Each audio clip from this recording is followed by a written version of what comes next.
வணக்கம். நம்ம மியூசியன் சார்பாக நான் உங்கள் ஷாரோனான். இந்த படத்தில் இந்த காணொலியில் நம்ம பார்க்க போகிற படம் இருக்கப்பற்று, இன்னொன்று கண்ணகி. ரெண்டுமே ஃபீல் குட் மூவிங்க.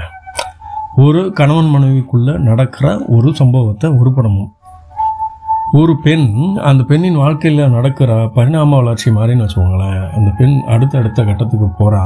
ஒவ்வொரு ஸ்டேஜ்லேயுமே தான் நினைக்கிறது கரெக்டுன்னு எடுத்துகிட்டு போகிற அந்த ஸ்டேஜில் தோல்வி வர்றா. அதுக்கப்புறமாக கடைசியாக அவ எடுத்த முடிவு என்ன? இது ரெண்டாவது படமான கண்ணகியோட கதை. ரெண்டுமே மிகப்பெரிய ஒரு தாக்கத்தை ஏற்படுத்தும். இப்போ நீங்கள் ஒரு படம் பார்க்குறீங்க அப்படின்னா அந்த படம் நல்லதோ கெட்டதோ அது உங்களை பாதிப்பு ஏற்படுத்துது அப்படின்னா அந்த படம் ஹிட் ஆகிடுச்சு அப்படின்னு அர்த்தம். ஆனால் ஃபீல் குட் மூவியை பொறுத்த வரைக்கும் படம் உங்களை கவர்ந்தாலும் வசூல் ரீதியாக ஓடுறது ரொம்ப சிரமம். இருக்கப்பற்று ஓரளவு வசூல் ரீதியாக நல்ல பேரை எடுத்து கொடுத்த படம் தான். ஆனால் கண்ணகியை பொறுத்த வரைக்கும் எனக்கு தெரியல இது. ஏன்னா அந்த டைட்டில் பார்க்கும்போதே சில பேருக்கு இந்த ஜோனர் தான் அப்படின்னு ஃபிக்ஸ் பண்ணியிருப்பாங்க. நானும் அப்படி தான் ஃபிக்ஸ் பண்ணிட்டு அந்த படத்தை பார்க்கல. ஓடிடியில் ஒரு இதில் அவைலபிளாக இருக்கும்போது சரி அப்படின்னு பார்த்ததுக்கப்புறம் தான் தெரிஞ்சது அந்த டைரக்டர் எவ்வளோ அற்புதமாக படம் எடுத்திருக்கார் அப்படின்னு. சரி, இந்த ரெண்டு படத்தில் என்ன மைனஸு என்ன ப்ளஸ்ஸு இருக்கப்பட்டுருங்க. இப்போ நீங்கள் ஒரு டைவர்ஸ்க்கு அப்ளை பண்ணுறீங்க. அந்த டைவர்ஸ்க்கு உண்டான காரணம் என்ன? எதுக்காக அந்த டைவர்ஸ் வருது? எதுக்காக அந்த முடிவு எடுக்கிறீங்க? உளவியல் ரீதியாக ரெண்டு பேருக்கும் என்ன பிரச்சனை இருக்குது? அதை எப்படி சால்வ் பண்ணுறீங்க? எப்படி சால்வ் பண்ணலாம்? எப்படி பிரச்சனையே வராமல் இருக்கலாம்? இதுதான் ஒரு ஹஸ்பண்ட் ஒய்ஃபு கண்டிப்பாக பார்க்க வேண்டிய ஒரு படம் அப்படின்னா இருக்கப்பற்று. கண்ணகி ஒரு பெண்ங்க ஆரம்பத்தில்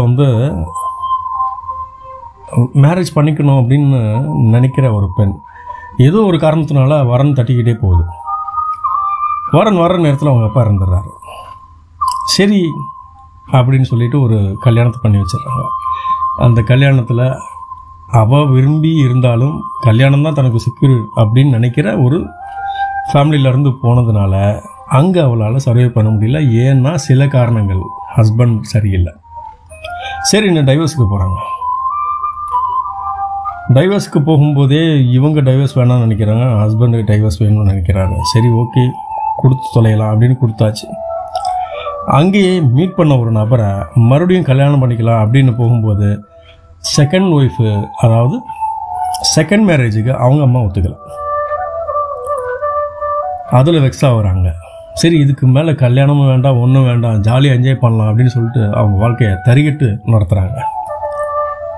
சரி, அந்த லைஃப்லேயாவது யாராவது பிடிச்சிருந்தது அப்படின்னா சேர்ந்து வாழலாம், ஆனால் மேரேஜ் கூடாது.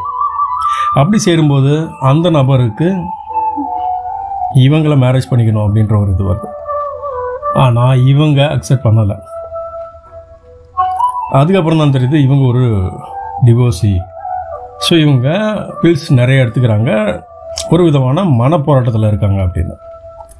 ஸோ பேச்சு வாக்கில் அடுத்த கட்டத்துக்கு போகும்போது அவர் ஒரு மாதிரியாக பேசிட்ட அந்த லைஃப்பும் வெறுத்து போயிடுது. சரி, இப்போது அடுத்த கட்டமாக அவங்க ப்ரெக்னென்சியும் ஆகிறாங்க. இந்த குழந்தை நமக்கு தேவையில்லை அப்படின்னு கலைக்கலான்னு போகும்போது எல்லா இடத்துலையுமே முட்டுக்கட்ட 4 மாதம் ஆகிடுச்சு.